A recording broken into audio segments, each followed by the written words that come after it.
Iran में एक शहर का नाम बाबुल है और यह कदीम ज़माने से, पुराने ज़माने से इसका नाम यही है। वहाँ के यहूदी हज़रत सुलेमान अलैहिस्सलाम के बारे में ये कहते थे कि वो अल्लाह के पैगंबर नहीं हैं, बल्कि वो एक जादूगर हैं और जादू के दम पर वो हुकूमत चला रहे हैं। अल्लाह ने उनको बड़ी हुकूमत अता फरमाई थी। वो इसराइल के तीसरे बादशाह और नबी थे।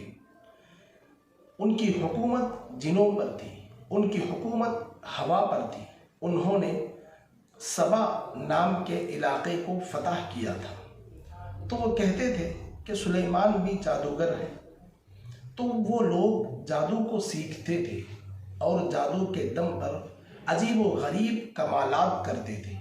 यहाँ तक कि बाज़ लोग जादू के दम पर यह कहने लगे कि मैं भी अल्लाह का नबी हूँ।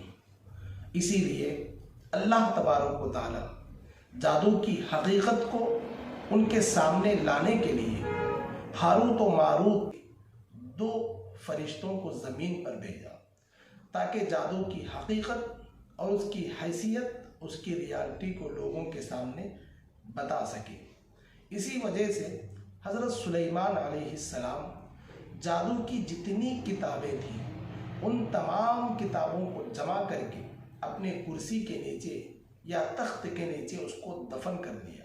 अल्लाह ने फरमाया, वमा कफर सुलेमान वलाकिन्न शयातीन कफरू युअल्लिमून अन्नास अस्सिहर। सुलेमान क्यों कर वो कुफ्र कर सकते हैं? कुफ्र तो वो शयातीन कर रहे हैं जो लोगों को जादू सिखा रहे हैं। हज़रत सुलेमान का इंतकाल हो गया। उनके इंतकाल के बाद शयातीन और जादूगर ये मिलकर वहाँ से किताबों को निकाला खुदाई करके और उन किताबों को लोगों को दिखाया और लोगों को समझाने लगे कि हज़रत सुलेमान कोई अल्लाह के पैगंबर नहीं थे। इन्हीं किताबों के ज़रिए से वो जादू किया करते थे और हुकूमत किया करते थे। नऊज़ बिल्लाह। तो हारूत व मारूत दो फरिश्तों को अल्लाह इस हकीकत को समझाने के लिए ज़मीन पर उतारे, जो लोगों को समझाते थे कि जादू के करीब मत जाओ, इससे तुम्हारा कुफ्र में मुब्तला होने का अंदेशा है, तुम कुफ्र में मुब्तला हो जाओगे।